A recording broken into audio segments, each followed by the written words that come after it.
Muy buenos días. Son en este momento las 9 en punto de la mañana de este miércoles 15 de mayo del año 2024. Y en este momento, a las 9 en punto de la mañana, usted está sintonizando en conexión por Éxito 107.1 FM, la emisora del sur de Miami, Territorio Éxitos. Usted también nos puede escuchar en su teléfono celular si descarga la aplicación Actualidad Media Group. Esa aplicación usted la puede descargar de manera gratuita en su celular. Ajá, estaba la Fox por allí. Y siempre tan cordial, tan simpática. Y si usted entra en www.exito107.com, además de escucharnos, nos puede ver. Y aquí recibo el saludo de Carmen Reyes Angulo desde Valencia, en España. Guillermo Useche. Dice, es parte de mi rutina diaria. Muchísimas gracias, Guillermo, por hacernos parte de su rutina. Él está en Puerto Ordaz. Carlos Cuevas en Westchester, Pensilvania. Hugo Boscán en Játiva, también en la Valencia Española. José de Villa en Maracaibo. Henry Moreno en Atlanta. Xavier Migues en Barcelona, España. Heiler Daboín en Alicante. Hoy tenemos mucha audiencia en España. Douglas Isturiz en El Salvador. Saeda Bon en Orlando. María Rodríguez en Homestead, con mucho calor. Sí, está haciendo muchísimo calor por acá. Marino Vera, muy buenos días. Guillermo Lozada en Johns Creek, Georgia. David Madrid en Montreal. Juan Acuña en su camión va hoy. Juan Acuña está en Florida ya y ya tiene su ticket para ir a ver En la Vida y Amores. Qué bueno, allí te esperamos, Juan. Qué querido, Juan, esa foto es súper necesaria contigo. Doña María Alicia Sifontes en Caracas, siempre con tanto cariño. Yoya está en Toronto, le manda cariños a Barbarita. Mimón y Ani Amran en Bogotá. Edgar Bravo en Madrid. Pierina de Ver en Guasipati. Tomorrow Night. Guasipati Tomorrow Night. Tomorrow Night. Uh-huh. Nuestra querida Chere Ramos Graterol en Caracas. Juan Bautista González también en Caracas, sorprendido de que ya somos 9 millones fuera del país. Nosotros también muy sorprendidos. María Morales, Jesús Aguiar en Arequipa, Perú. Gracias a todos, pues, por reportar la sintonía de En Conexión. En Conexión es una producción de Flor Alicia Anzola para Éxito 107.1 FM en Miami. Buenos días, Flor Alicia. Buenos días, César, y buenos días a todos aquellos que nos escuchan y a esos amigos que además son fieles todos los días, mandándose saludos entre ellos y compartiendo en este espacio como si fuera un pedacito de Venezuela. Laura Rodríguez está en la producción general. Buenos días, Laura. Muy buenos días a todos. Mariel Sofía Rodríguez le da apoyo a Flor Alicia en la producción informativa y ella nos coproduce desde Madrid. Buenos días, Mariel Sofía. Muy buenos días y feliz miércoles para todos los oyentes y para todos en el estudio, César, Flor, Laura y Carlos. Jesús Carreño en edición y montaje, Carlos Prato en los controles. Buenos días, Carlos. Muy buenos días. Y ante el micrófono, quien tiene el gusto de hablarle es César Miguel Rondón. Hoy es el día de San Isidro Labrador. En Madrid es el padrino el patrono de Madrid, y las ferias por ello las ferias de San Isidro son en estas fechas allá en Madrid. San Isidro Labrador quita el agua y pone el sol. Hoy es el día también Santos Pedro, Andrés, Pablo y Dionisia, mártires. Santos Casio y Victorino, mártires. San Simplicio. Y en el calendario astrológico de Enrico Mariani, tenemos que para el día de hoy estamos en el cuarto creciente. Ocurrió a las 7:48 con la luna en Leo. El cuarto creciente es la segunda etapa del ciclo lunar. Dice aquí, tiempo para crecer, para trabajar en función del cuidado, desarrollo y progreso de un proyecto ya iniciado. También se puede reestructurar o replantear un arranque que no fue del todo positivo. Y esto con la luna en Leo, luna para tratar con personas de poder, de prestigio. Es la luna en la que usted busca reconocimiento y admiración, así que le va a ir realmente muy bien en todo. Tenemos la luna en el cuarto creciente en Leo, el sol en Tauro este miércoles 15 de mayo del año 2024. Hoy es el Día Internacional de las Familias. El origen de esta efeméride se establece a partir de los años 80. Sin embargo, en 1994 la Asamblea General de Naciones Unidas proclamó este día oficial tomando en cuenta que la familia es el núcleo central de cualquier sociedad. Es el Día Internacional de la Objeción de Conciencia. ¿Qué es la objeción de conciencia? Se entiende por objeción de conciencia la total negación que tiene un ciudadano de realizar actos o cumplir leyes basándose en motivos religiosos o éticos. Es un derecho inalienable que tiene toda persona de no cumplir los mandatos de la autoridad si ello vulnera sus principios morales, sociales o religiosos. Es el Día Internacional del Síndrome de Ehlers-Danlos. El síndrome de Ehlers-Danlos, SED, es una enfermedad rara y hereditaria caracterizada por un conjunto de alteraciones genéticas basadas en la producción de colágeno en el organismo. Es también el Día Internacional de la Esclerosis Tuberosa. Esta es una de las enfermedades raras e incurables poco conocidas. Es un trastorno genético que genera la formación de tumores no cancerígenos o benignos en órganos vitales como el cerebro, los ojos, los riñones, el corazón, los pulmones y en la piel. Bien, el programa que hemos previsto para el día de hoy lo vamos a iniciar en Caracas con la economista Tamara Herrera, directora de Síntesis Financiera. ¿Cuál es el estado de la economía en este momento? ¿Con cuánto dinero dispone Nicolás Maduro? Luego iremos a Wilmington, Delaware, para conversar con Maca Casado. Ella es directora de Medios Hispanos, está en la campaña electoral de Biden-Harris, y con ella no queremos hablar tanto de la campaña electoral como tal, políticamente hablando, sino de cómo es la estructura, el concepto que se da para llegarle al público hispano, al público latino, que es fundamental en estas elecciones. Habida cuenta que, por ejemplo, en los hogares hispanos, las generaciones más recientes hablan inglés incluso dentro de sus hogares. Y esto hace que, más que hablar español, lo que se esté hablando sea Spanglish, esa mezcla de español e inglés. Y entonces, ¿cómo se hace una campaña en Spanglish?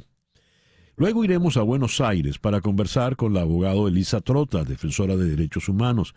Maduro le negó los salvoconductos a los 6 opositores al régimen que están refugiados en la embajada de la Argentina, todos ellos vinculados a María Corina Machado.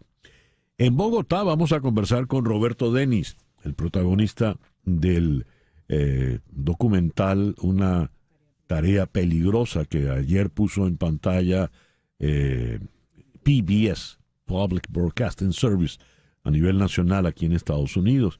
Extraordinario documental, impactante de verdad. Y en Ciudad de Panamá vamos a conversar con el periodista Daniel Lopera. ¿Cuál es el impacto potencial del cierre del tapón del Darién, que es el anuncio que ha hecho el presidente recién electo? Y luego iremos hasta Valencia, en España, para conversar con el crítico de cine Robert Andrés Gómez a propósito del Festival de Cannes que recién arrancó en el día de ayer. El foro de hoy, pedir perdón, como cantaba Elton John, de pedir disculpas, say sorry. Sorry seems to be the hardest word.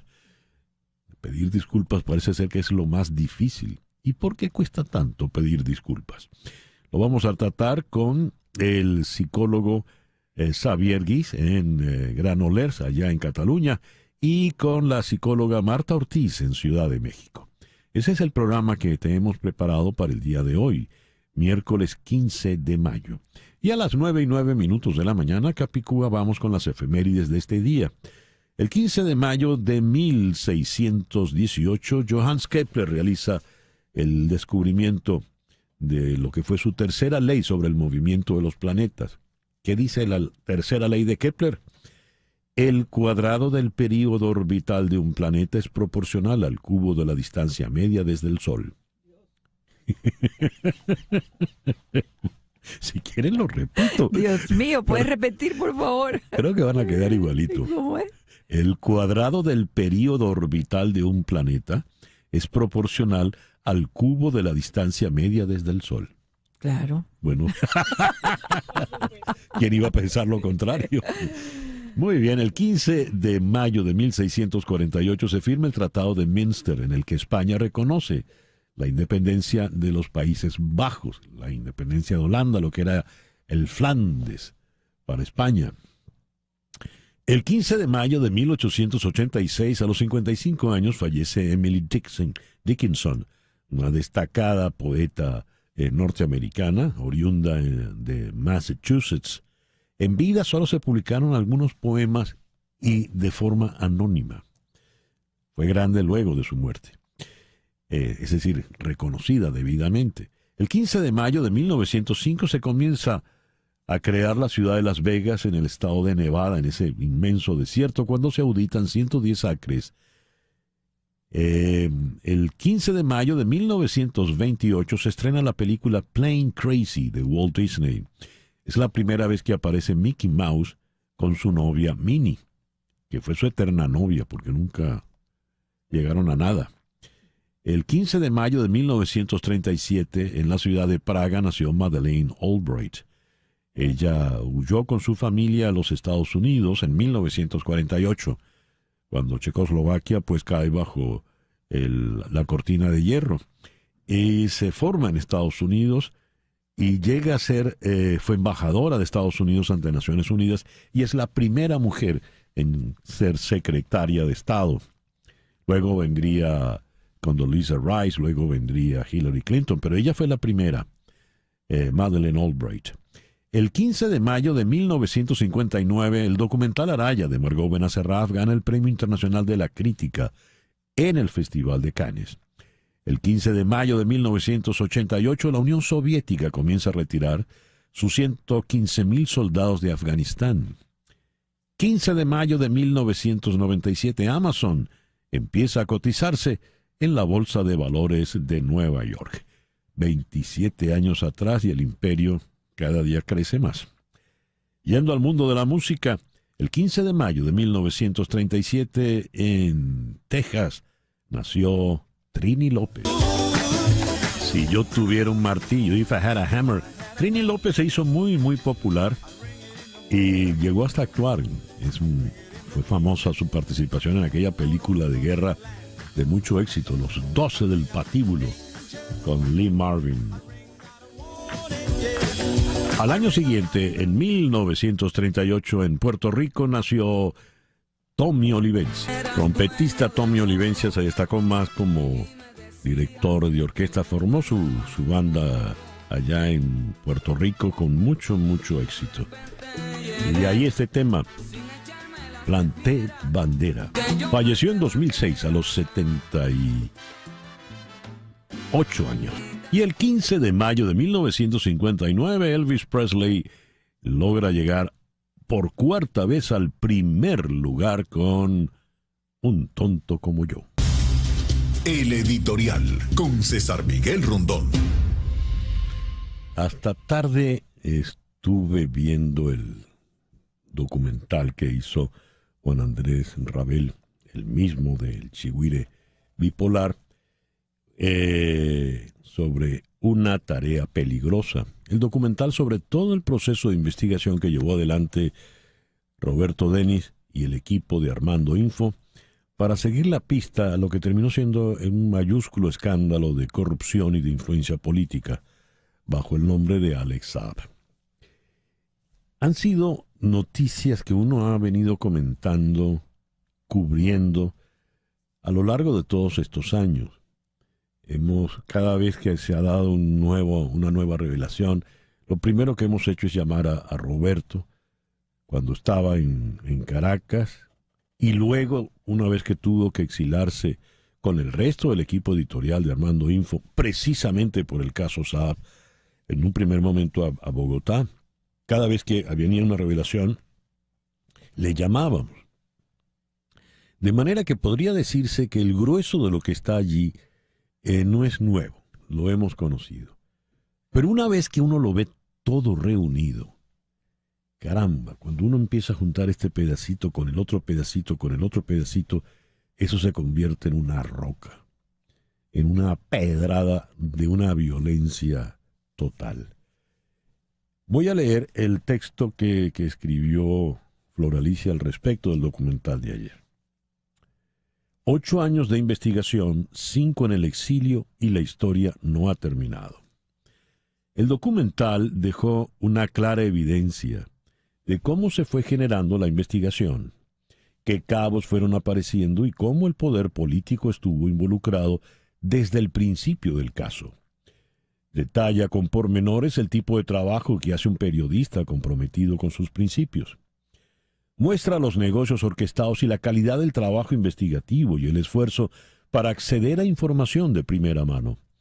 Los entrevistados confirman la tesis de que Saab era un informante de la DEA, que tenía vinculación con Tarek El Aissami en el negocio petrolero, que pagaba a diputados alacranes, esos falsos opositores, que muchos de los contratos que obtuvo no fueron correspondidos con las obras por las que fueron contratados, como el caso de la construcción en Carabobo. El documental desnuda el entramado de empresas y conexiones en Rusia. Quizá lo más relevante es que el documental muestra el trabajo detallado de un periodista abocado a conseguir la verdad, focalizado en exhibirla a toda costa. Nos quedan varias interrogantes.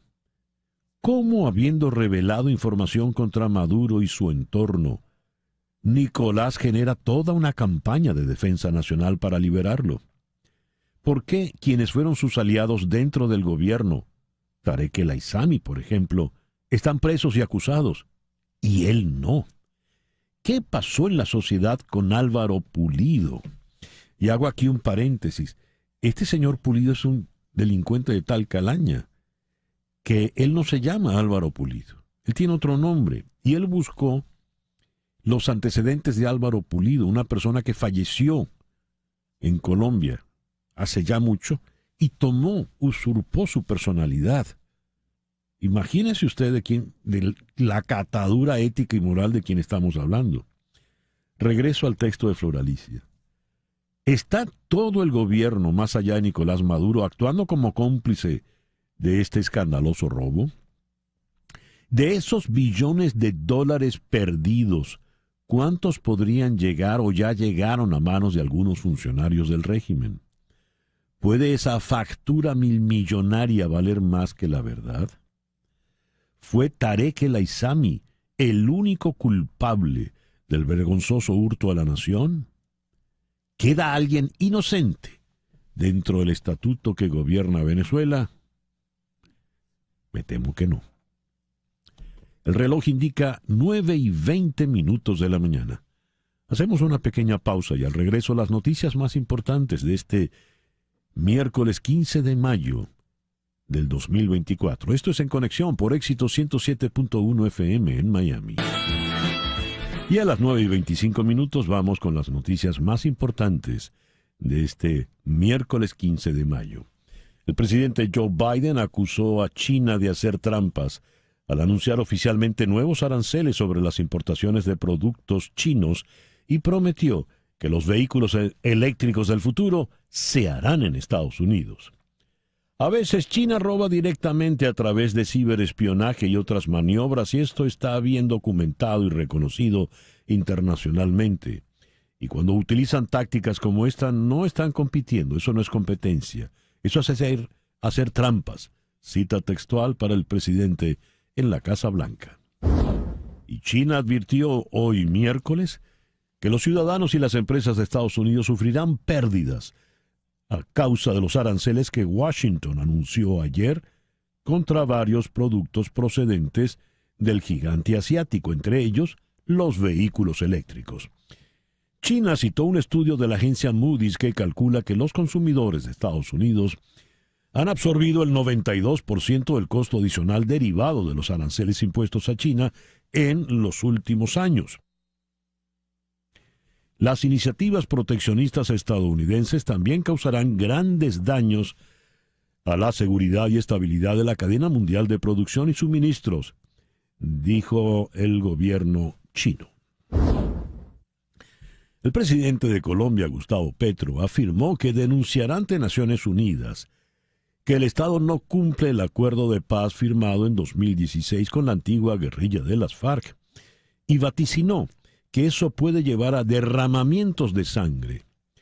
Petro hizo los comentarios en la Casa de Nariño, en la sede del gobierno, durante la posesión de la jurista Mari Lucero Novoa como magistrada del Consejo Superior de la Judicatura.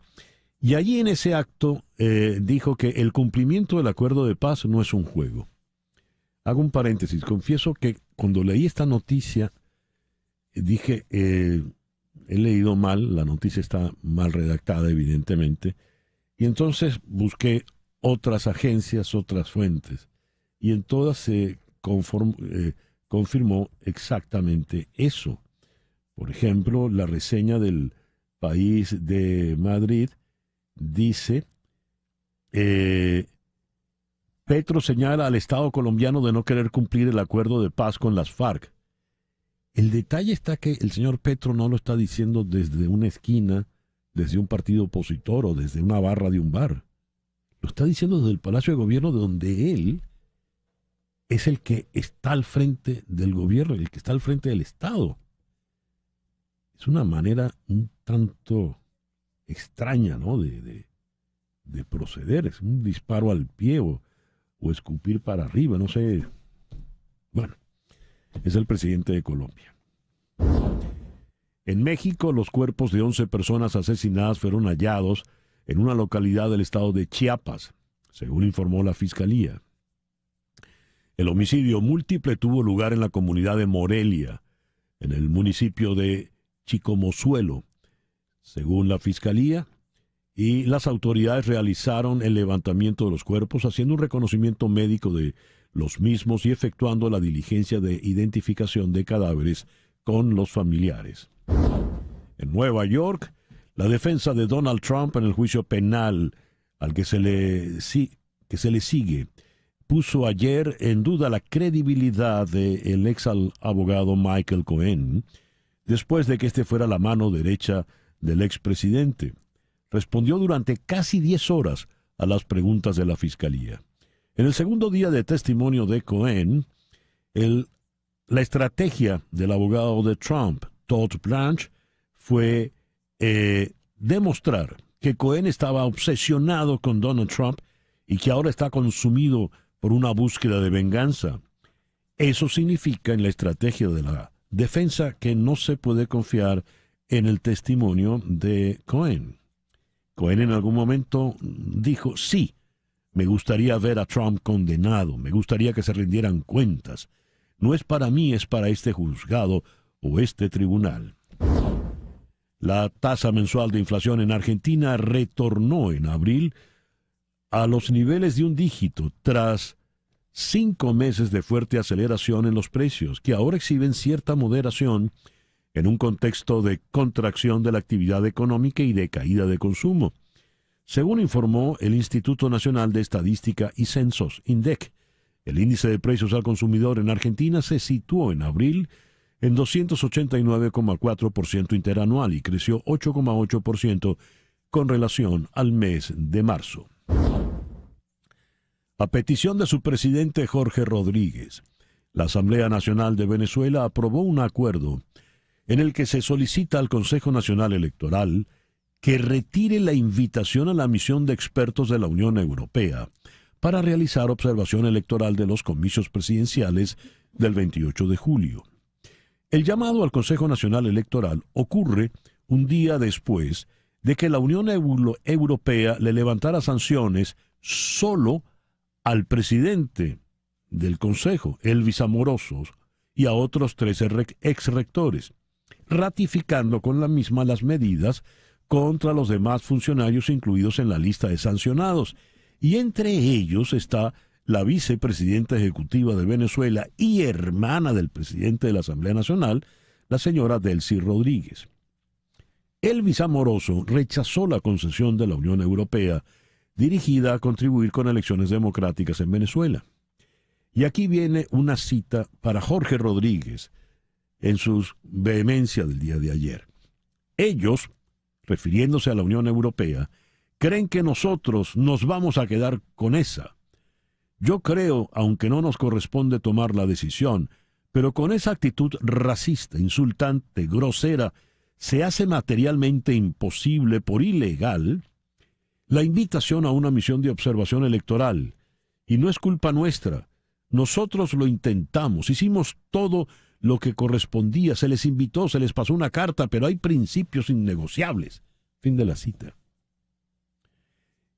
¿Por qué es racista quitarle la sanción a Elvis Amoroso y no a Delcy Rodríguez? En fin. Los reporteros del The New York Times están haciendo circular un borrador de una carta abierta a Joe Kent, criticando al principal editor del periódico por comentarios que, según ellos, eran desdeñosos hacia los reporteros jóvenes, según escribe Max Taney. En una serie de entrevistas recientes con medios, Kent dijo que quería corregir lo que consideraba excesos del periódico durante la primera administración Trump. También sugirió que los periodistas más jóvenes no estaban completamente preparados para comprometerse con la idea del periodismo independiente y que no estaban acostumbrados al debate abierto sobre temas controvertidos. En un borrador de nota compartido con el medio Semaphore, el personal dijo que los comentarios de Khan eran amplias generalizaciones que reflejan una mala comprensión de las personas que componen la sala de redacción y que las nuevas políticas sugerían una falta de voluntad para tolerar la disidencia. Cita textual. Ayer en Kiev, el secretario de Estado Antony Blinken, destacado amante de la música, se ató una guitarra en un bar clandestino de cócteles en la ciudad, Barman Diktat, para unirse a la banda de rock 19.99, y allí tocó el viejo tema de protesta de Neil Young, Rockin' in the Free World. El bar es producto de la guerra rusa. El propietario lo diseñó en el 2014 durante el conflicto en curso en el Donbass, en Ucrania, y está fortificado con puertas y paredes metálicas con refuerzos metálicos. Estados Unidos está con ustedes, gran parte del mundo está con ustedes, dijo Blinken a la multitud antes de empezar a tocar el rock con su guitarra. Y aquí veo la fotografía. El señor Blinken, en medio de todo, es rockero. Bien, a las 9:34 vamos con nuestra primera entrevista en la mañana de hoy. Vamos a la ciudad de Caracas, donde está la destacada economista Tamara Herrera, directora de Síntesis Financiera. Tamara, muy buenos días. Muchísimas gracias por atendernos en esta mañana. Buenos días, muchas gracias a ustedes por la invitación, como siempre. Tamara, ayer conversaba con Víctor Salmerón y nos comentaba que las reservas del Banco Central están en mínimos. Y lo que se puede utilizar de allí es realmente poco. Además, nos dio un panorama bastante desolador de cómo está el cuadro económico en estos tiempos, digamos, ya electorales. ¿Qué visión tienes tú de la economía en este momento, de la economía venezolana en este momento, Tamara? Debo quizás comenzar por afirmar que estoy preocupada. La preocupación está en que en el lado petrolero se constata un estancamiento que dura ya 3 meses y además pasando ya a la licencia 44A, es decir, después de que se extinguió la licencia general 44, no. El panorama no es que la 44 lo hubiera cambiado mucho. Si se extendiera y si tuvieran horizontes de tiempo mucho más amplios, entonces sí tendríamos unas consecuencias favorables más visibles más rápidamente. Pero el punto es que en materia petrolera me preocupa el estancamiento que estamos viendo, y por el lado no petrolero percibo una economía que está haciendo esfuerzos enormes por mantenerse en el mercado en una situación de debilidad de la demanda. Es decir, el poder adquisitivo ya no sufre, digamos, los deterioros de alta inflación porque hay una desaceleración de la inflación, pero la demanda es sensible, es precaria y dificulta los ajustes a las empresas. Venezuela tiene una muy, muy baja competitividad y toda la producción nacional, y cuando hablo de producción nacional, y comercio nacional incluso, tiene problemas serios para competir con las importaciones. Entonces tienes un problema de competitividad para un país que trabaja a media máquina, digamos, porque recordemos el problema del tamaño que tiene la economía venezolana, que ha perdido 75% de su masa muscular, pero eso quiere decir que hay empresas que están sosteniendo todavía niveles, o sea, capacidad ociosa elevadísima, y eso genera costos y baja la competitividad. Entonces, yo percibo una situación de estancamiento muy peligrosa porque el gobierno a su vez tiene la necesidad de aumentar más los ingresos tributarios y de hecho creó un nuevo impuesto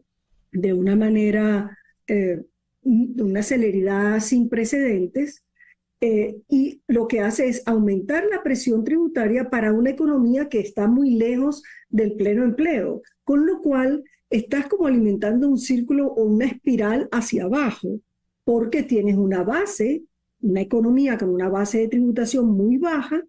Cada vez que creas impuestos o fiscalizas en exceso o muy severamente, lo que promueves es más informalidad. Entonces, cuando tú piensas que una economía como esta, por ejemplo, el sector privado es capaz de generar un empleo que escasamente supera 1,5 millones de personas, te das cuenta de la magnitud del problema y no se puede resolver anunciando, como el presidente Maduro anunció el 17 de abril, necesitamos duplicar los ingresos del gobierno para subir los salarios. Entonces, lo que está haciendo, por ejemplo, en esa dirección, en menos de 15 días, presentó y aprobó una ley, que es la Ley de Protección de Pensiones Sociales. Frente al imperialismo, algo así, ¿no? Exactamente. Entonces, esa ley pone una carga, es un echar al empleo.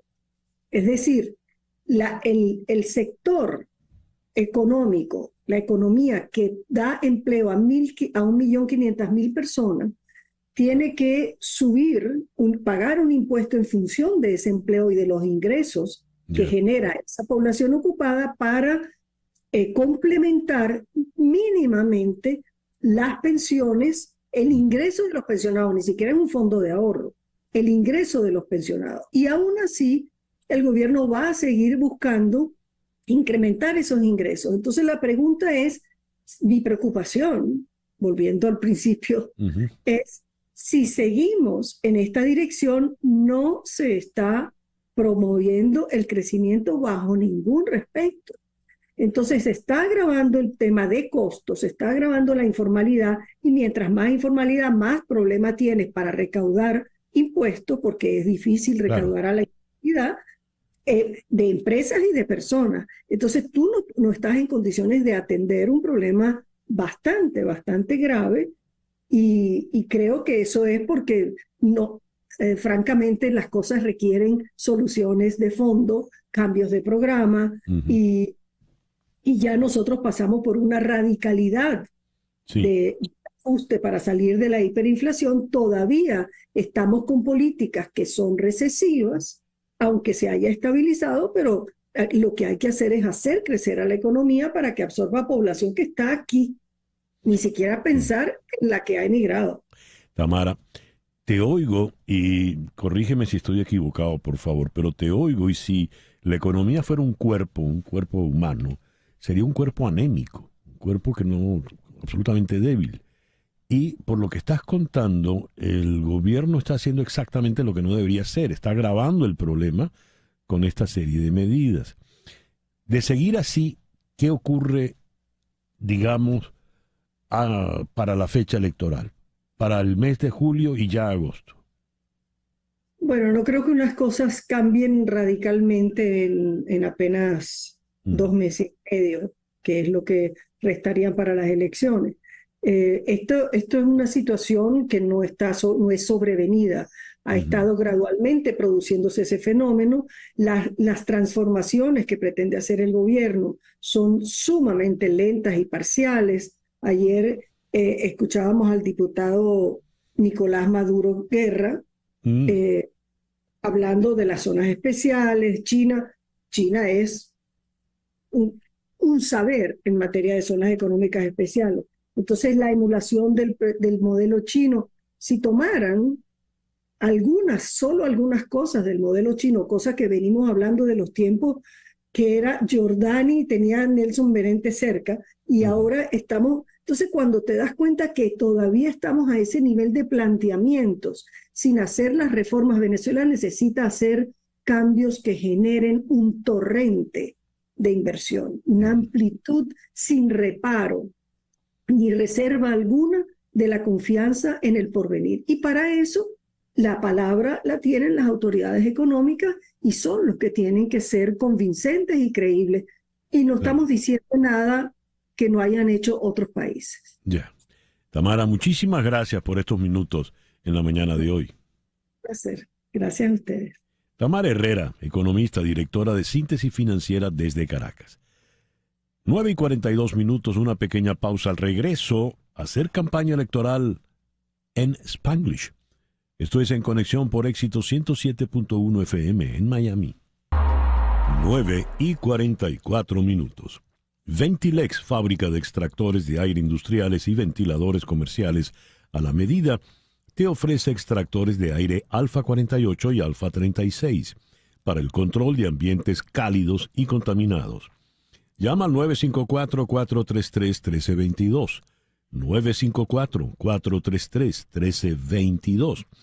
Y también para tu empresa que requiere ventilación directa y constante, diseñamos Titan 36, el ventilador industrial más efectivo para puntos fijos. Ventilex, medio siglo de experiencia en ventilación comercial. Ventiladores y extractores hechos a la medida. Te repito el número, 954-433-1322. 954-433-1322 de Ventilex. Tiempos donde hay manifestaciones en las universidades en Estados Unidos. Este tema trae recuerdos porque hablaba del Chicago, de ir a Chicago a manifestar en tiempos de la famosa convención demócrata de aquellos años 60 en Chicago. Lo que estamos escuchando es Crosby, Stills, Nash y Young, y el tema Chicago venía incluido en el disco Four Way Streets, un disco en vivo grabado recogiendo conciertos en varias partes. Y ese disco, el 15 de mayo de 1971, llegó al primer lugar en los discos vendidos en los Estados Unidos. El 63% de los latinos en Estados Unidos dice que habla Spanglish. La proporción de latinos que habla español, no Spanglish, ha ido disminuyendo. Estos son datos que ha aportado estudios del Pew Research Center. Pues bien, además de ello, los latinos de segunda generación, en su casa, mientras los padres les hablan en español, ellos les responden en inglés. Y de esa mezcla termina ocurriendo el Spanglish. Pero hay allí una población que interesa. Por ejemplo, en un tiempo electoral interesa ese voto. ¿Cómo te le diriges a esa población? ¿En inglés? ¿En español? ¿O en Spanglish? Le formulamos este problema, este dilema a Maca Casado, quien es la directora de medios hispanos de la campaña electoral de la dupla Biden-Harris. Ella está en Wilmington, Delaware. Maca, muy buenos días. Muchísimas gracias por atendernos en la mañana de hoy. Buenos días, César Miguel. Un placer y un honor estar contigo. Gracias a ti por la oportunidad. ¿Cómo se han planteado ustedes este dilema? ¿De qué manera conciben la transmisión del mensaje político?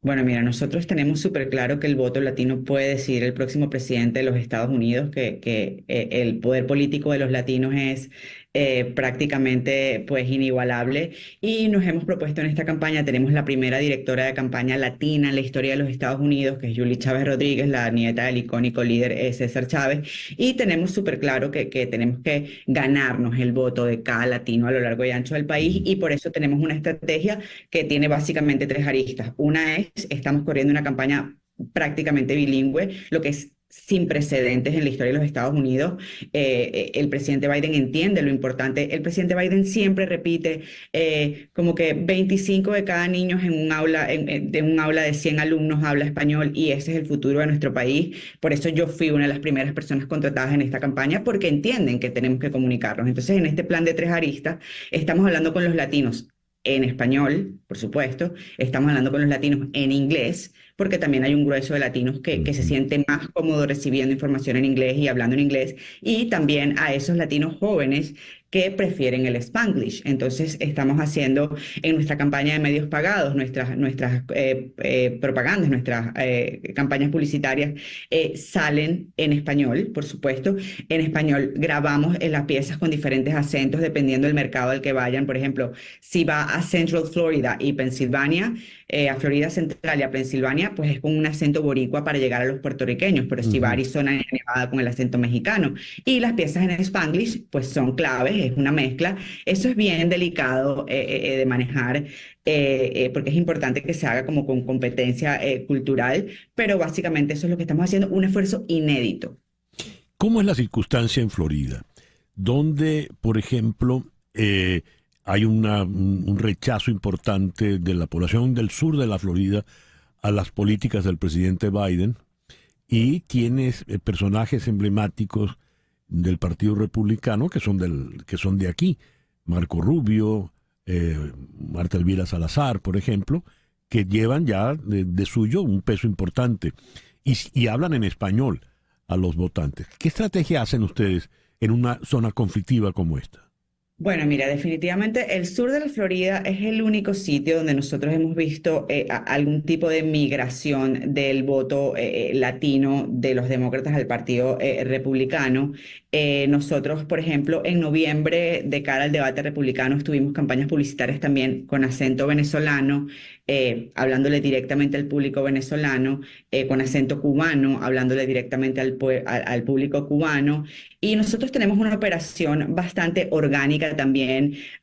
Todos esos demócratas que viven en el sur de la Florida, que amplifican el mensaje, que atacan la desinformación, tratamos de llevar una campaña, además de que, bueno, abrimos una oficina de campaña en Florida, tenemos un equipo en Florida, no tenemos equipos en todos los estados del país, le estamos dando una prioridad a Florida.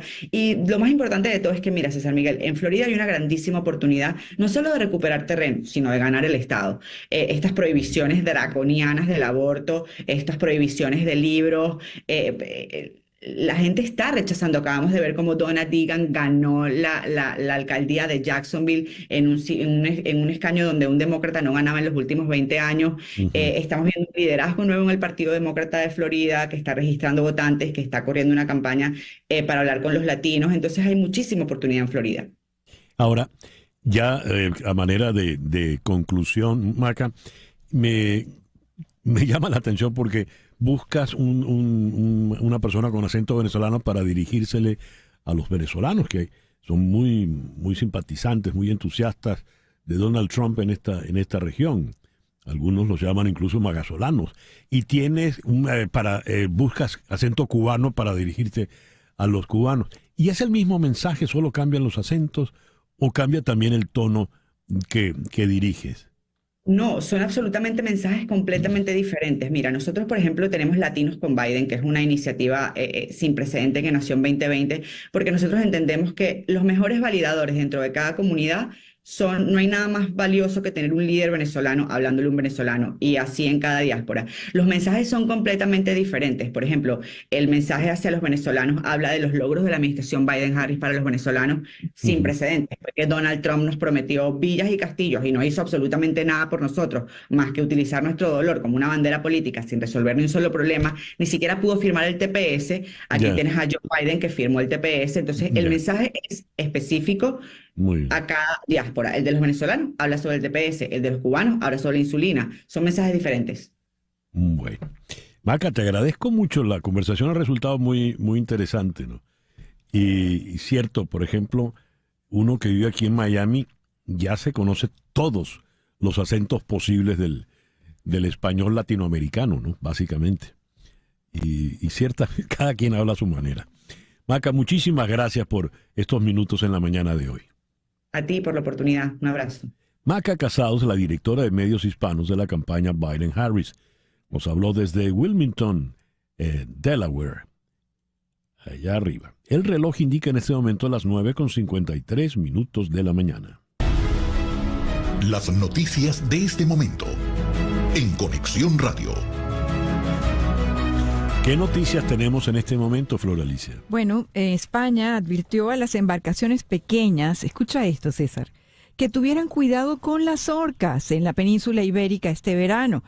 Las personas a bordo de una embarcación de 50 pies en el estrecho de Gibraltar tuvieron que pedir ayuda de emergencia el domingo después de que una orca embistió la embarcación varias veces, dañando su timón y provocando una fuga. Las autoridades españolas recomendaron entonces que los veleros y pequeñas embarcaciones a motor permanezcan en la costa durante los meses de verano. Los investigadores dicen que se reportaron 207 enfrentamientos con orcas en el año 2022, incluidos algunos en los que se hundieron barcos. Aunque las ballenas no atacan a los nadadores y no hay registro de que una orca haya matado a un humano en esa zona de España, los científicos siguen desconcertados por este comportamiento violento de las orcas, tratando de golpear y embestir de alguna manera las embarcaciones pequeñas. ¡Qué susto! ¡Qué susto! ¿Ah? ¡Qué susto! Porque llega la orca y le da ponle tú, estás en una embarcación de 30 pies, pequeña, te voltea, zozobras, vas al agua y te van a decir en ese momento, no, pero tranquilo, que la orca no te va a hacer nada, es solo contra la lancha. Oh, por Dios. ¡Qué susto! ¿Ah? ¡Qué susto, Dios mío! Sí, estamos todavía esperando hacer contacto con el próximo invitado. Todavía no lo todavía tenemos. No tenemos a Elisa Trota. Sí. Bien, gracias, Flor Alicia. Ahora tenemos que ir a Buenos Aires para conversar con Elisa Trota. Elisa es abogada venezolana, está en Buenos Aires, defensora de derechos humanos, y ejerció la embajada interina del gobierno interino de Venezuela ante el gobierno de Mauricio Macri. La embajada de Argentina en Caracas le ha brindado protección, asilo, a 6 dirigentes políticos venezolanos contra los que procedió el gobierno de Maduro a través de la Fiscalía de Tarek William Saab. Estas personas que tenían órdenes de captura se refugian en la embajada y ahora el gobierno de Maduro no le da el salvoconducto para que estas personas puedan salir de la embajada, ir al aeropuerto de Maiquetía y salir del país. Estamos hablando de Magali Meda. Magali Meda es la mano derecha desde hace ya muchísimos años de María Corina Machado. Es la jefa de la campaña de María Corina Machado. Pedro Urruchurtu es el coordinador internacional de Vente Venezuela, otra persona fundamental en el equipo de Machado.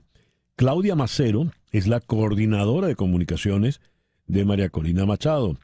Además está Humberto Villalobos, coordinador electoral del comando de campaña, y está el diputado Omar González y Fernando Martínez Mótola, veterano dirigente político, fue ministro de Comunicaciones, fue presidente de CanTV, y es el asesor de la plataforma unitaria quien también se refugió allí.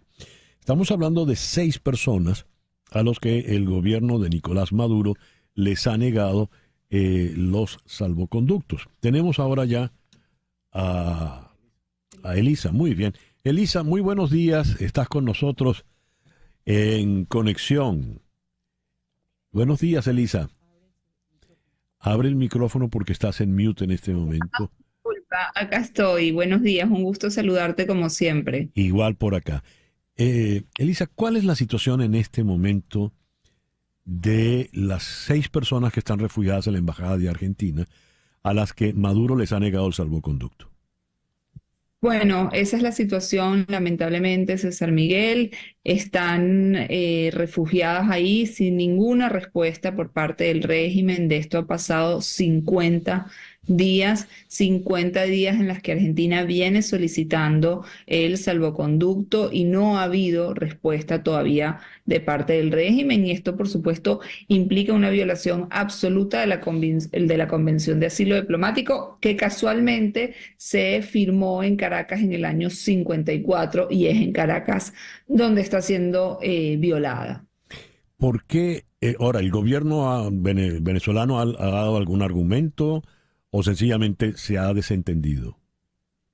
Se ha desentendido, no han dado ningún argumento, forma parte del juego perverso del gobierno venezolano, que además hay que decirlo, de estas personas que están en este momento refugiadas en la Embajada de Argentina en Venezuela, son miembros del comando de campaña de María Corina Machado, Sí. que es el que más asediado ha sido por parte del régimen en los últimos tiempos por obvias razones. El equipo más cercano, lamentablemente no todos corrieron de alguna manera, por decirlo de alguna manera, con la suerte de que ellos pudieron asilarse. Sabemos de muchas personas que están en este momento presas políticas e incluso bajo desaparición forzada, como es el caso de la diputada Dinora Hernández.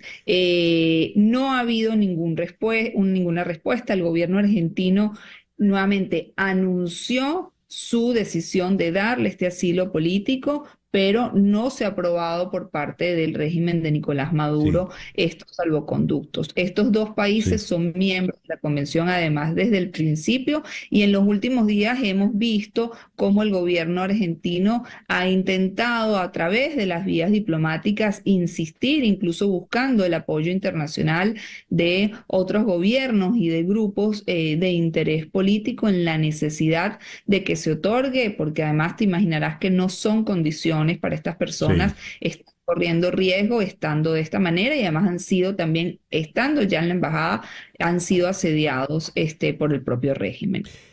Sé que tienes muy buena relación con Diana Mondino, la canciller.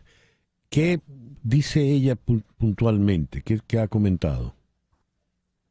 Mira, están evidentemente, por un lado, preocupados, son muy conscientes de la situación de Venezuela, lo son desde el principio e incluso en varias conversaciones que hemos tenido, de alguna manera sabían que esto era una posibilidad. Por un lado, la necesidad de brindar asilo diplomático a perseguidos políticos por parte del régimen que, lejos de cesar, se van incrementando, pero que las negociaciones con quienes están en el gobierno en Venezuela no son fáciles. Sin embargo, de la misma manera, la canciller Diana Mondino, el vicecanciller, que ha tenido un rol fundamental, el vicecanciller Leopoldo Saores, y todo el gobierno actual de Argentina no descansa en su lucha, en este caso en específico, para lograr que estas personas puedan venir a Argentina de manera segura, de manera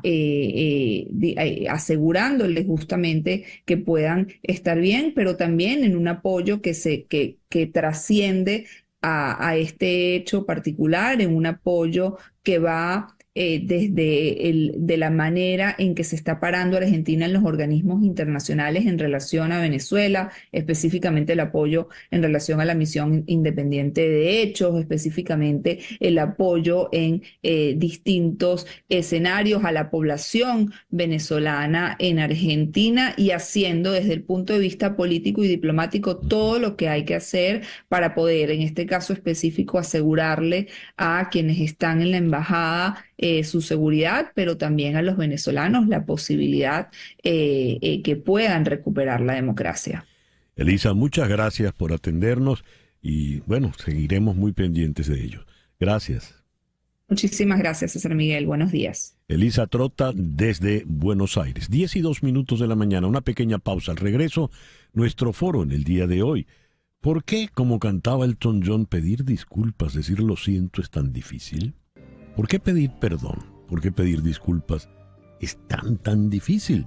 Ese es nuestro foro en la mañana de hoy. Vamos a contar con la psicóloga clínica Marta Ortiz en Ciudad de México. Marta, muy buenos días. Muchísimas gracias por acompañarnos. Buenos días y gracias por la invitación nuevamente.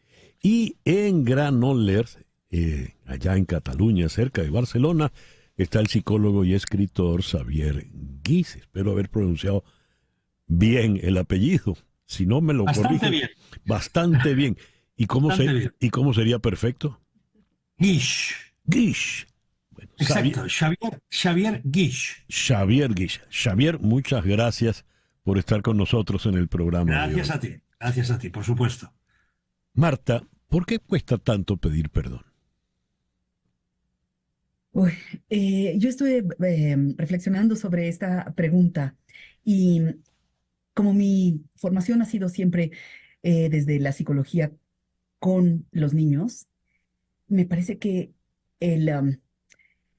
esto de que cuesta tanto trabajo es sin duda algo que tiene que ver con la formación de los niños, de nosotros adultos hacia ellos. Cómo les podemos transmitir y enseñar como esta forma empática de entender el dolor del otro cuando ellos son los que causan por su conducta, omisión o acción un daño. Entonces, yo empezaría por qué a nosotros adultos nos cuesta tanto trabajo aprender a pedir perdón porque no nos los enseñaron, porque no los modelaron quizá. ¿Y qué opina de esto, Xavier? Pues mira, opino que efectivamente desde la psicología conocemos muchos sesgos, lo que llamamos sesgos cognitivos. Uno de esos sesgos que se estudió recientemente es un sesgo que nos dice que las personas tardan cierto tiempo en darse cuenta de que aquello que ha sucedido estaba más allá de sus intenciones. Dicho de otro modo, nuestra intención en apariencia no es causar dolor, daño, etcétera, etcétera, pero resulta que lo causamos. Entonces, cuando nos dicen, oye, me has dañado, me has molestado, esto no tenía que haber sucedido, hay como una primera respuesta, como decir, no, pero yo no quise eso. Entonces, de entrada no lo reconocemos, tardamos en reconocerlo. Luego viene la segunda parte, que es, bien, pero ha sucedido. Entonces, me sabe mal, lo siento, discúlpame. Pero entonces ya entramos en un aprendizaje, como decía muy bien mi compañera, que ese aprendizaje que tal vez no hemos recibido lo suficiente. Y a veces nos cuesta además ese ponernos en el lugar del otro. Somos a veces demasiado reactivos. Entonces, primero nos defendemos a nosotros, luego reconocemos. Entonces, ese tiempo de primero me defiendo yo y luego reconozco, esa tardanza a veces puede ser toda una vida. Leo esta reflexión que me resulta interesante. Las disculpas, el hecho de pedirlas, no se enfrentan al hecho de que tenemos algo por lo que disculparnos. Hemos cometido algo malo, ¿no? Y esto desencadena un sentimiento de culpa. Y la culpa tiene un socio muy cercano que es la vergüenza. ¿Esa ecuación funciona realmente así, psicológicamente hablando, Marta? ¿Es culpa y vergüenza? A la hora de pedir disculpas. A ver, es complejo, porque aunque mis colegas dicen que la culpa estorba, que no sirve en la sesión, yo afirmo que la culpa justo nos permite ir a la reparación. Si no asumimos que nosotros dañamos, sea emocionalmente, verbalmente, físicamente, a una persona o un objeto, entonces no vamos a tener la responsabilidad, y responsabilidad viene justamente respuesta, viene de responsabilidad. Entonces, ¿cómo vamos con responsabilidad a responder al daño que causamos? La vergüenza, la verdad me dejas pensando, ¿dónde queda acá? Mira, me haces pensar sobre la forma en la que algunas tribus en África manejan el tema de resolución de conflictos. Suponiendo que una persona cometió una transgresión, entonces a esa persona se le convoca al centro de una reunión de las personas de la tribu o la aldea. Estos lo rodean y durante 2 días se le dice a dicha persona las cosas buenas que ha hecho en su vida. La tribu cree que el ser humano es esencialmente bueno y viene al mundo con una, atracción hacia el amor, hacia la paz, hacia la felicidad. Entonces, que en el camino de la vida se cometen errores Pero cuando una persona comete un acto, una transgresión, se percibe por la aldea como un grito de auxilio. Luego entonces, las personas se reúnen alrededor, no para castigarle, sino para enderezarle y reconectarle con su verdadera naturaleza, con la esencia, y recordarle cuál es la verdad de la cual se desconectó. Y tienen unos términos, Sawamona dice, te respeto, te valoro, eres importante para mí. Y la otra persona contesta en algo que no puedo pronunciar, por lo difícil, pero es, yo existo para ti. Shikaboba, algo así. Entonces, la justicia restaurativa que yo me puse a leer anoche sobre esto, me parece que va en este sentido, no en causar o ir hacia la culpa y hacia la vergüenza, sino hacia la restauración de la esencia y lo divino en cada uno. ¿No te parece lindo? Me parece hermosísimo lo que nos has contado, Marta. A ver, cuando Xavier hizo su intervención, hay un detalle en que no quise hacerte daño, no quise causarte mal, pero claro, te lo causé. Entonces, como yo no lo quise causar, me va a costar un poco reconocerlo. He leído que, por ejemplo, en el caso de una persona narcisista, que suele tener problemas de empatía con los demás, esto puede ser incluso más delicado. ¿Es realmente más delicado? ¿Un narcisista no pide perdón, Xavier? No, porque por supuesto en su omnipotencia considera que él es bueno, es justo y sus intenciones son bondadosas y son, en fin, y por lo tanto la imagen que tiene sobre sí mismo es una imagen tan elevada, tan grandilocuente, en la que no cabe precisamente una actitud del tipo del perdón, sino más bien los demás tienen que agradecerle además su atención y, en fin. Por lo tanto, efectivamente, una persona narcisista pierde esa capacidad de empatía, justamente lo que nos estaba contando la compañera, que qué hermoso, había escuchado yo este cuento, no, esta realidad, porque es una realidad que vive en ciertas culturas, y efectivamente es la desconexión, fíjate que lo que hablaba ella de la conexión de nuevo con lo que es propio, con la naturaleza propia, y sobre todo la conexión con el otro. En cambio, el narcisista hace todo lo contrario. Se desconecta absolutamente del otro simplemente para engrandecerse a sí mismo. Entonces usa al otro y lo puede usar en el sentido que le convenga, tanto para culpar como para hacerlo valer para sí mismo. Por lo tanto, efectivamente, yo creo que aquí el tema de la culpa, el narcisista nunca va a reconocer la culpa y si la siente en algún momento, que sería la vergüenza, que es hacerle sentir vulnerable, la vulnerabilidad de la vergüenza, entonces es incapaz de reconocerla. Y con tal de no reconocerla, lo que va a hacer es justamente lo contrario. Va a atacar al otro y lo va a intentar convencerlo de que nunca ha sido causa mía, sino que en el fondo la culpa siempre ha sido tuya. Dios, o sea que agrava el problema. Sí, porque ese es su medio de manipulación. Es decir, el narcisista no puede tener humildad, no sabe lo que es la humildad. Y para poder pedir perdón hay que ser humilde, pregunto. Sí, porque el principio, al menos tal como yo lo he entendido, más allá de la filosofía, el sentido de Santa Teresa de Jesús, que es un sentido de la humildad como verdad. Entonces, la aceptación de la verdad es lo que el narcisista no hace, no puede. Solo entiende su verdad, solo entiende su manera de ver, sus intenciones, por lo tanto, no es acorde a verdad. Entonces, ahí viene la gran dificultad. Aceptar la verdad del hecho, y la verdad es que el otro se ha molestado, el otro pues se ha sentido injustamente tratado, etcétera, etcétera. Entonces, ese reconocimiento de la verdad nos diría, efectivamente, uno de los caminos para el reconocimiento del otro es también el camino de la humildad. Pero la humildad como verdad, como reconocimiento de lo que es. Ya, esto, y no por la cita religiosa, pero cuando Marta hablaba del propósito, me recordó los preceptos del catecismo. A la hora de confesarse usted tiene que tener propósito de enmienda, ¿verdad? Y dolor de contrición. Recuerdo, yo era muy niño, eran las cosas que uno tenía que aprender, que memorizar. Para pedir perdón hay que estar consciente de estos elementos. Y lo pregunto porque si le vinculamos la humildad necesaria, que no la tiene el narcisista, ¿cómo está funcionando mi autoestima? ¿Cómo soy yo? ¿Cómo me veo a mí mismo? Si me degrada o no me degrada pedir perdón. Marta, por favor. Me vuelvo a remitir a lo que yo conozco como más de fondo ante tu pregunta, y es, ¿el niño no tiene conciencia de algo tan abstracto como lo que tú estás diciendo en cuanto a preceptos? ¿Qué es eso de propósito de enmienda?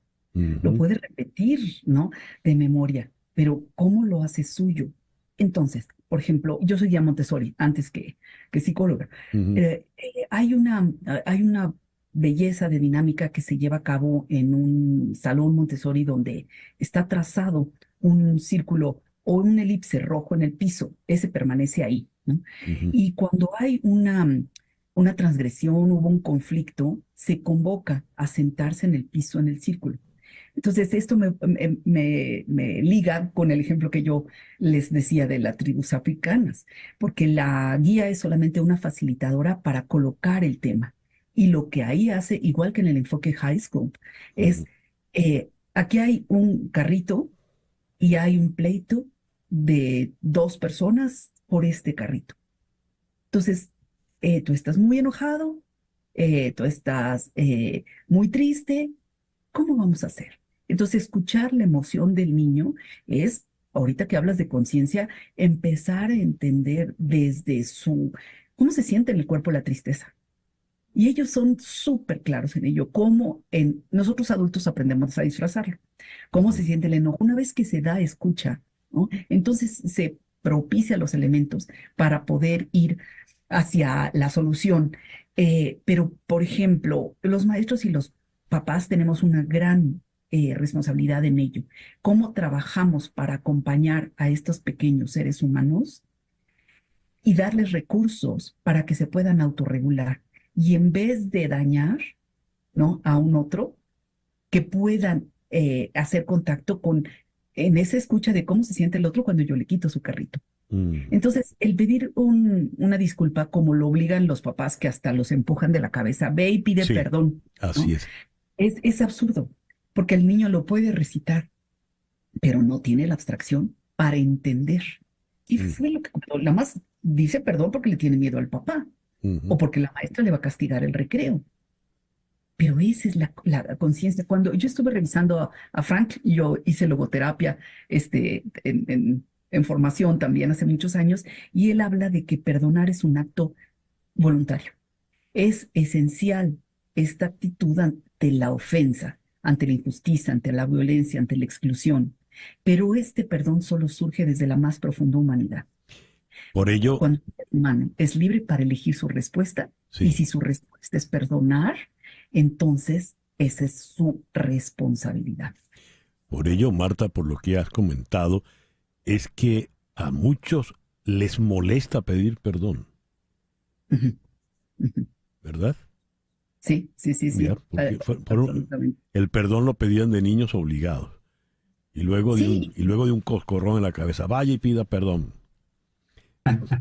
Bien, pero no es sentido, como decía Marta, ¿no? Sí. Aquí la importancia de la empatía. Esto me hace pensar en el famoso cuento de Borges, que creo que es maravilloso para el tema del perdón, que es cuando se encuentran en un desierto Caín y Abel. Y Caín observa la herida que tiene en la cabeza Abel, ¿no? Y le dice, hermano, te pido perdón. Y el hermano Abel le dice a Caín, ¿sabes qué ocurre? Que ahora no sé quién mató a quién. Y entonces Caín dice, wow, hermano, ahora siento que me has perdonado porque has olvidado. Perdonar es olvidar. Entonces, ese cuento nos trae otra dimensión, además de lo que estaba diciendo Marta, que es un sentimiento que hay que reconocer en el otro y que hay que hacer lo propio, pero luego, ¿qué hago con eso? También debo olvidar. Olvidar porque mucha gente dice, bueno, yo perdono, pero no olvido. Ajá. Perdono, pero no olvido. Entonces, me lo vuelvo a traer de vuelta para acá. Sí. Entonces, oye, no. Si perdonas, se acabó. Hemos terminado el proceso y es un proceso humano, es un proceso sentido, es un proceso de reconciliación, que a veces se puede producir o no, porque no siempre se produce la reconciliación, pero al menos hay en la propia persona una actitud de perdón. Entonces, para mí el perdón tiene mucho que ver con uno mismo, más que no lo que yo le dé al otro. Recuerdo un político aquí en España que decía, después de que le habían descubierto unas corrupciones que no eran verdad, dice, Ajá. bueno, yo a ese político dice, ya lo perdoné, porque la iglesia, o sea, yo soy católico y debo perdonar. Pero fíjate, debo perdonar, es lo que estamos diciendo ahora, es Sí. el cumplimiento de un deber, pero no una aceptación de que quizás esa persona, si no se perdona a sí misma, si no es perdonada por la vida, difícilmente va a ser un auténtico perdón. Lamentablemente el tiempo no perdona y se nos acabó. Les quiero agradecer esta conversación tan grata, tan ilustrativa, ¿no? Tan didáctica. Marta Ortiz, psicóloga clínica en Ciudad de México. Muchísimas gracias, Marta.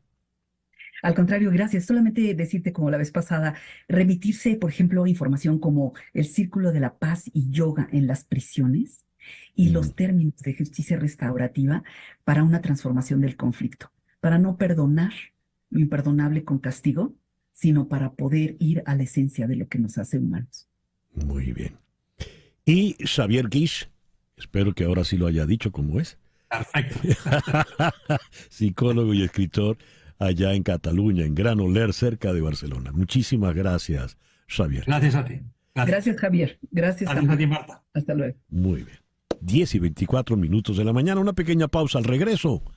Vamos a Bogotá para conversar con The Man of the Hour, Roberto Denis. Vamos ahora a la ciudad de Bogotá, donde está, como decíamos, en la antesala, The Man of the Hour, luego del estreno del documental en PBS anoche de Una tarea peligrosa. Roberto Denis. Roberto, muy buenos días, muchas gracias por atendernos y antes que nada, enhorabuena, qué gran trabajo, tanto el documental, hay que felicitar a Juan Andrés Rabel, el director, a ti y a todo el equipo, porque es un trabajo realmente importante. César Miguel, buenos días, muchas gracias. A ver, ya salió a la calle. ¿Qué reacciones has recibido? Muchas reacciones de toda índole, la gente, digamos, muy impactada con el trabajo, sorprendida con algunos de los hallazgos que mostramos en el documental y que quizás no eran del todo conocidos hasta ahora.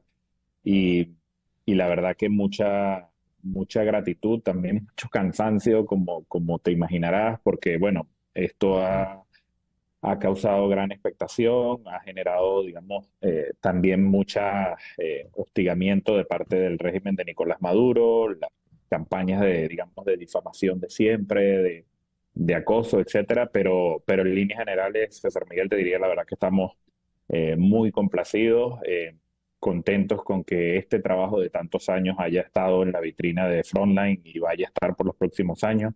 Es muy reconfortante y bueno, nada, a partir de ahora esperar todavía más reacciones. El editorial de hoy se lo dedicamos al documental y comentaba allí que a lo largo de estos años te hemos entrevistado, Roberto, prácticamente con cada novedad, allí te estamos llamando de primero. Están aburridos ya. Pero no, señor. Pero hay un detalle, una vez que tú juntaste todas las piezas, una vez que juntaste todos los pedacitos, te quedó una peñona, una roca. Y verla junto en una pieza de 1 hora y media es contundente. Y el impacto pues se traduce en indignación, en estupor. ¿Cómo es posible que haya podido darse esto? ¿Cómo es posible? Y te abre preguntas. Por ejemplo, sí. ¿Cómo es que el Aizami era socio de Alex Saab? ¿cómo es que este individuo Álvaro Pulido es de tal catadura que ni siquiera es Álvaro Pulido, sino Álvaro Pulido es una identidad usurpada, como si fuera un personaje de una novela? Es que nadie en el alto gobierno estaba al tanto de estas cosas. ¿Cómo es que Nicolás Maduro, sabiendo todo esto, lo sigue protegiendo y lo hace pasar por diplomático venezolano? Tú que has estado metido, que le has dedicado tu vida a esto en los últimos años, ¿tienes respuesta para estas preguntas? A ver, César Miguel, yo creo que la respuesta definitiva quizás todavía no. Pero como bien dices, yo también muchas de esas preguntas que tú formulas ahora, yo me las he hecho, ¿no? Y esa, por ejemplo, lo que mencionas de Álvaro Pulido, digamos, estamos hablando de que el socio principal de todos los negocios de Alex Saab en Venezuela es este ciudadano Álvaro Pulido, que como bien dices es alguien que usurpó una identidad, su nombre verdadero era Germán Rubio Salas, pero no solo eso, que usurpa la identidad para borrar un pasado de narcotraficante. Y ese es el socio de Alex Saab, a este hombre que se ha defendido como el gran héroe revolucionario y supuesto diplomático venezolano. Yo creo, César Miguel, que quizás algunas de las respuestas a todas esas interrogantes que nos podemos hacer están un poco en lo que dijo el fiscal en el documental Michael Nadler. Yo creo que es obvio que Nicolás Maduro sabe todo esto. No creo que Nicolás Maduro se esté dando por enterado quién es Álvaro Pulido y quién es el propio Alex Saab, no. Pero las claves, digamos, están en lo que él dice, y es prácticamente esa simbiosis que existe entre Alex Saab y Nicolás Maduro en cuanto a los negocios. Es decir, no hay negocio que haya beneficiado a Alex Saab que seguramente no haya beneficiado al propio Nicolás Maduro, y yo creo que eso explica todo este esfuerzo que hemos visto, todo este relato absurdo de defender a este señor como diplomático, y creo que por ahí van los tiros, César Miguel. Estoy, digamos, después de tantos años, estoy convencido de que por ahí van los tiros, y por eso, digamos, se hace más frustrante, ¿no? Que no hayamos tenido la posibilidad de que Alex Saab haya enfrentado el juicio en los Estados Unidos por lavado de dinero. Con lo cual a uno le queda un sabor muy desagradable, sobre todo hacia el final, cuando ve la imagen de Joe Biden y su muy lamentable política hacia Venezuela, la extraordinariamente torpe actuación de este señor Juan González, que fue el que en definitiva deja en libertad a Alex Saab. Y ya que digo que deja en libertad a Alex Saab, ¿cómo es que Alex Saab está libre pero Álvaro Pulido no? Alex Saab está libre pero Tarek El Aissami no. ¿Por qué él sí y ellos no? ¿Tienes respuesta? A ver, yo creo que la respuesta inmediata a eso es que Alex Saab es, digamos, el protegido principal de Nicolás Maduro. Esa es la razón que explica que quizás no esté preso, o al menos investigado. Porque si se ha investigado y se ha detenido al señor Álvaro Pulido, su socio en todos sus negocios en Venezuela, no solo en los claros, desde que llegaron con las casas, petróleo, todos los negocios. Pero además, si hay un funcionario que lo ha favorecido, es Tarek El Aissami, que conocía todos sus negocios. Incluso Simón Serpa, también detenido recientemente. Entonces, ¿cómo es posible que todos estos, digamos, operadores, articuladores, padrinos, como les queramos llamar, sí están detenidos, pero Alex Saab no? Alex Saab es un héroe, es un diplomático. Es obvio que no cuadra. Y ahí nuevamente yo creo que las respuestas es que, bueno, Alex Saab es una preocupación de Nicolás Maduro. Nicolás Maduro es quien hoy sostiene el poder en Venezuela. Yo creo que esto lo hablábamos hace poco. Yo, digamos, no le auguro, digamos, yo no creo que Alex Saab se sienta muy libre, muy cómodo en Venezuela, porque creo que no, y menos viendo todo este paisaje. Pero circunstancialmente él ahorita está, digamos, en esta posición de libertad y de funcionario público venezolano, pero lo que explica que se haya salvado hasta ahora es que el pellejo de Alex Saab tocaría el pellejo de Nicolás Maduro. Yo estoy muy convencido de eso. Como se decía en la escuela de filosofía en mis tiempos, son una y la misma cosa. ¿Qué rol tiene en todo esto el otro Saab, el fiscal Tarek William? Bueno, a ver, Tarek William Saab tiene un doble rol. El primero, ambos muy lamentables. Uno por omisión. Digo por omisión porque el señor Tarek William Saab, digamos, jamás ha explicado, digamos, por qué entonces Álvaro Pulido sí está preso, pero Alex Saab no. Si digamos, todos los negocios de ellos se hacían juntos. Ya. Y después digo otro rol muy lamentable que es el reciente que vimos de querer pretender enlodar, digamos, nuestro trabajo, nuestra Ujú. reputación y nuestra credibilidad, vinculándonos a nosotros, el equipo Armando Info, con la trama de Tarek El Aissami, ¿no? Es totalmente disparatado, absurdo. Entonces, lamentablemente ese ha sido el doble rol que le ha tocado al señor Tarek William Saab en estos momentos. Pero está clarísimo que él no va a investigar a Alex Saab en Venezuela. Eso lo damos por descartado y sentado. Eh, el trabajo, el documental tiene una factura extraordinaria y pareciera que desde un primer momento tanto Juan Andrés Rabel como tú sabían que iban a hacer un documental, porque pareciera que todo fue, valga la redundancia, documentado en imágenes. ¿Fue así o es el alarde del cineasta ya a posteriori? No, no fue así y yo creo que ahí todo el mérito lo tiene obviamente Juan Andrés Rabel como director del documental y obviamente todo lo que fue, digamos, este trabajo de coproducción con la gente de Frontline. Ujú. Es verdad que sí hay una época en la que hay un momento, digamos, en el que ya decidimos, a partir del año 2021, cuando yo viajo a Cabo Verde, cuando ya decidimos, bueno, tratar de empezar en serio esta idea del proyecto del documental, que ya hay más grabaciones, por decirlo, digamos, en el momento en que yo estaba haciendo ciertas reporterías, pero en realidad la mayoría de la reportería de toda esta historia y de todo este caso de corrupción de Alex Saab ocurre incluso antes de su detención en Cabo Verde, ocurre ya estando yo en el exilio. Entonces creo que ese es uno de los grandes méritos del documental y como digo, ahí el crédito obviamente lo tiene Juan Andrés Rabel como director, el equipo de Frontline como productores, porque le dieron eso que tú decías al comienzo, ¿no? Eso de poner todas esas piezas juntas que forman esta gran roca, yo creo que ese mérito está en esa visión y en ese foco que ellos le dieron. Eh, Preguntan muchos en este momento dónde ver el documental. El documental está disponible desde ya en el canal de YouTube de Frontline. Eso sí, dependiendo de la jurisdicción donde estés, dependiendo del sitio donde te encuentres, a lo mejor si estás en Venezuela, obviamente vas a necesitar una VPN, estas aplicaciones para digamos, disimular de dónde uno se conecta. Lo ideal es tener la VPN, conectarse como si uno estuviera desde Estados Unidos y ahí vas a acceder. Incluso eso pasa, por ejemplo, para el canal de YouTube de Frontline en Europa. Por lo menos quienes estén en Europa necesitan también en la VPN. Va a estar esta semana, está en una parrilla de PBS en varios momentos de estos días se va a estar reproduciendo otra vez, tanto en la mañana como en la noche, y va a quedar, como digo, de forma permanente en el canal de YouTube de Frontline. De todas formas, César Miguel, y te adelanto esto, nosotros estamos haciendo esfuerzos, obviamente, por ver cómo hacemos para que esto se pueda ver, digamos, de la manera más sencilla y fácil para toda la audiencia, fundamentalmente venezolana, pero también latinoamericana, Colombia, obviamente nos interesa Sí. que esto se vea. Todavía no tenemos, digamos, resuelto todos esos temas, pero apenas lo sepamos, lo vamos a comunicar y estamos tratando de lograrlo pronto.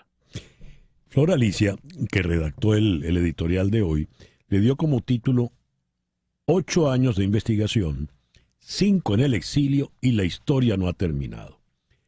Ya que la historia no ha terminado, según lo redacta Flor Alicia, ¿qué viene ahora, Roberto?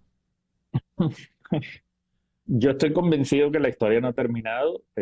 Hizo bien Flor Alicia en adelantarlo, asegurarlo. Yo estoy convencido que la historia de Alex Saab no ha terminado. La historia de Alex Saab es un lodazal de corrupción. Y es un lodazal de corrupción que lo involucra a él, que lo involucra a Nicolás Maduro, a lo más alto del poder político en Venezuela. Estamos viendo lo que está pasando ahorita en Venezuela, donde hay estos ajustes de cuentas y hay algunos, digamos, involucrados que han caído en desgracia. Yo estoy seguro que la historia de Alex Saab, como digo, todavía no tiene una especie de epílogo o capítulo final. No sé cuál va a ser, sería aventurado yo decir algo aquí, pero mucha gente pensó que con la llegada de él y la libertad de él a Venezuela, digamos, ahí terminaba un poco la historia de Alex Saab. Yo creo que no, y seguramente en los próximos tiempos a lo mejor vamos a tener la respuesta a esa pregunta. Muy bien. Bueno, reitero la felicitación, un muy, muy fuerte abrazo, Roberto, y cuídate mucho, por favor. Muchas gracias, César Miguel, y de nuevo, gracias porque si hay algún periodista que ha estado, digamos, al pie del cañón en toda esta historia también con nosotros, esos han sido ustedes y tú especialmente, así que muchas gracias. No, por favor, a ustedes. Fuerte abrazo. Roberto Denis, desde Bogotá de Armando Info. documental, tienen que verlo. Pero, como dicen por acá, it's a must. Son las 10:41, una pequeña pausa. Al regreso vamos a Panamá y a Cannes. ¡Wow! Tenemos mucho todavía. Esto es En Conexión, por Éxito 107.1 FM. Vamos ahora a Ciudad de Panamá. Allí está el periodista, director del medio digital Foco Panamá, Daniel Lopera. Daniel, muy buenos días. Gracias por atendernos. Muy buenos días a ti, a tu audiencia, San Miguel, y gracias por tenerme acá.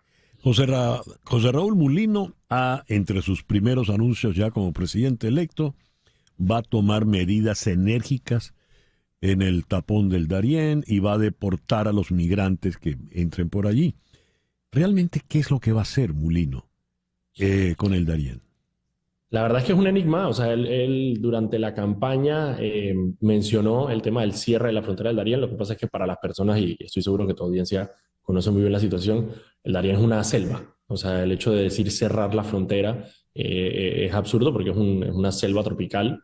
Lo que hay ahora mismo son una serie de caminos que ha hecho la gente que ha ido entrando desde Colombia hasta Panamá. Alrededor de 1.000 personas diarias entran todos los días, a veces más, a Panamá por parte de Colombia. Él no ha sido muy específico sobre cuál es su plan para cerrar el Darién. Lo que pasa es que cuando José Raúl Mulino, antes de ser presidente, él fue ministro de Seguridad entre el 2009 y el 2014, la situación del Darién era muy diferente. Había migración, pero el principal problema del Darién era que estaba controlado por la guerrilla por parte de los colombianos. Entonces él tiene una visión un poco, yo creo que apegada a lo que él conoce que es el Darién, que es un cambio muy drástico que ha sufrido. Ahora mismo no hay una crisis de territorialidad, sino que hay una crisis humanitaria que hay que atender. Y el plan de deportación, porque una cosa es decir voy a deportar a los migrantes ilegales, pero es que es una cantidad inmensa la que está entrando por allí. No tiene lógica. O sea, ahora mismo, de hecho, Panamá deporta migrantes que no pasan los controles necesarios, de otras nacionalidades que no están protegidas por este programa de flujo migratorio, y se hacen deportaciones. Sin embargo, de nuevo, estamos hablando de 1.500 personas al día. Al final creo que lo que él y lo que algunos de sus asesores han tratado de explicar es que simplemente sería una medida inicial para disuadir a las personas de utilizar la ruta del Darién como un paso. Pero la verdad, el tema de cerrar la frontera del Darién, como dije, se discutió en campaña muchísimas veces. No fue el único candidato que habló de cerrar la frontera del Darién. Y según los expertos, es bastante irreal pensar en poder cerrar una frontera como esta. Ya veo. Daniel, muchísimas gracias pues por estos minutos en la mañana de hoy. Muchísimas gracias a ustedes. Daniel Lopera, director de Foco Panamá desde la ciudad de Panamá. Al repasar en las efemérides esta mañana, el 15 de mayo de 1959, es decir, 65 años atrás, Margot Benacerraf se alzaba con el premio de la crítica en el Festival de Cannes con su película Araya. Bueno, ya que estamos en los tiempos primaverales del Festival de Cannes, vamos, no en este momento a Cannes, pero sí vamos cerca en el Mediterráneo, un poquito más abajo, más hacia acá, a la ciudad de Valencia, donde está el buen amigo, el destacado crítico de cine y guionista. Aquí está Robert Andrés Gómez. Robert, ¿cómo estás? Muy buenos días, muy buenas tardes por allá. Buenos días, César Miguel, ¿qué tal? ¿Cómo estás? Pues sí, estamos en el Mediterráneo entre una primavera preveraniega. Sí. A ver, ¿qué tenemos para el Cannes de 2024? Bueno, hay un poco de todo, tanto fuera de la Croisette como dentro de la Croisette. Ha sido un festival que Thierry Fermaux, que es el director del festival desde hace un buen tiempo, había decidido que fuese un festival sin polémicas. Porque, bueno, desde que comenzaron los rifirrafes entre el cine y las plataformas, pues Cannes plantó un poco de cara sobre esto, y a partir de allí es verdad que no es que no hubiese habido polémicas antes, pero ha ido sumando y sumando y sumando y sumando. Y ahora mismo se juntan varias cosas, pues ha habido una protesta muy severa por parte de actrices y miembros femeninos del cine en Francia, que han antepuesto demandas contra un gran productor que que está allí, Alain Sardé. Por supuesto, la noticia sobre probables nuevas denuncias contra Depardieu no han ayudado mucho. Luego el festival y el cine en Francia está a punto de irse a la huelga también, un poco por temas salariales. Y bueno, pues la polémica está allí. También están los discursos, en el discurso de apertura de Greta Gerwig, en las palabras de Juliette Binoche antes de entregar la Palma de Oro a Meryl Streep el día de ayer en plena inauguración. Pero bueno, pues también hay cine y hay un cine de lujo, un cine maravilloso. Tenemos películas extraordinarias o al menos de directores extraordinarios. Ya veremos un poco cómo va esta selección. Pero bueno, el principal o el gran nombre aquí es Francis Ford Coppola, que vuelve a Cannes con una película muy esperada que tardó muchísimo en realizarse, hace años de escrita, que es Megalópolis. Por supuesto, vuelve Paolo Sorrentino con Partenope, que bueno, siempre será un director que todos queremos volver a ver. Está Mohamed Rasulov, que es un director iraní maravilloso, brutal, muy duro, muy crítico, que recientemente ha sido condenado por sus trabajos en Irán y ha debido escapar para poder presentar la película en competencia en Cannes. Es un festival que creo que reúne a viejos amigos del certamen, directores como Miguel Gómez, el portugués Miguel Gómez, que han crecido con el certamen, Ali Abassi también ha crecido con el certamen, y luego pues viejos amigos de toda la vida en esta selección de oro, que yo creo que ya comienza incluso a colocar nombres en la alfombra roja hacia los Oscars, porque allí está, por ejemplo, Sebastián Stan, el actor que interpreta a Donald Trump en Aprendiz, por ejemplo. Es probablemente uno de de las interpretaciones que dará que hablar este año. Y tenemos pues también desde nuestro lado que celebrar pues a una película que se llama Emilia Pérez de Jacques Audiard, uno de los grandes directores franceses, pero donde forma parte del elenco y forma parte importante del elenco de Edgar Ramírez. Qué bien. El caso de Ford Coppola es interesante porque Apocalypse Now es una gran película, una película de ruptura, de esas que cuando salió, yo recuerdo haberla, yo vivía en Nueva York en el momento del estreno y fui al día siguiente del estreno. Ford Coppola, en su locura, decidió no poner créditos para que no le ensuciaran la pantalla y entonces te daban una suerte de revista, un catálogo bellamente editado. Pero bueno, fue esa ruptura y solo Cannes le pudo reconocer todos los méritos a Apocalypse Now. ¿Estará apostando algo parecido con esta Megalópolis, que además es de ciencia ficción? Y que le digan a uno que Ford Coppola está en ciencia ficción ya es como extraño, ¿no, Robert?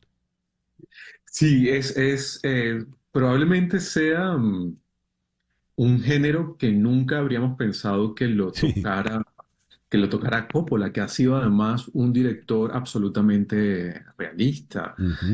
Prácticamente casi podríamos decir que su cine ha sido rodado sobre el presente, porque incluso Apocalipsis Now, aunque ya la guerra de Vietnam había terminado, la cola, el rum rum, el ruido todavía no se había apagado en Vietnam. Claro. Y su cine revela básicamente una radiografía del presente. Incluso ahora mismo vemos como con cierta mirada de un pasado que no es tal, por los permanentes flashbacks que tiene, por ejemplo, la segunda parte del Padrino. El Padrino también reflejaba una cultura del presente en la Nueva York del presente. Absolutamente. Y esto, pues, obviamente rompe de alguna manera esa tradición en Francis Ford Coppola y revela también ese carácter suicida de Francis Ford Coppola, porque Apocalipsis Now no fue la única película que lo hizo naufragar. De Corazón a Corazón es la película que finalmente acaba con Zentropa porque se desborda completo y en adelante Coppola tiene que comenzar a hacer películas de estudio. Algunas películas se consideran en ese momento películas muy menores. Sin embargo, pues uno puede ver que detrás de eso hay un director del tamaño que es y no son películas menores en realidad. De hecho, Apocalypse Now hay que verla con su hijo bastardo, que es el apocalipsis de un cineasta, de su esposa, de Eleanor Coppola, ¿no? Claro, Sí. que de alguna manera Coppola como Scorsese han tenido esta suerte de que sus esposas son como de alguna manera han construido ese relato, han construido su propio cine, son como esa voz, como ese Pepe Grillo que ha conseguido construir ese Así cine. es. Bueno, han logrado maravillas, pero sí, la verdad es que son un díptico al lado del otro. Para cerrar, Robert, al parecer el momento, la ovación a Meryl Streep fue realmente emotivo, algo muy especial. ¿Qué nos dices? Yo creo que fue una apertura interesante, no solamente por el dilema el dilema no, pues la presencia de toda esta protesta que va a continuar a lo largo del festival. Hoy ha continuado a lo largo del festival, incluso con una película de Judy Godrèche que se llama Me Too también, ¿no? Sobre se recogen y se exhibe dentro de la programación oficial, no es una película que va por allí colada, sino que está en la selección oficial.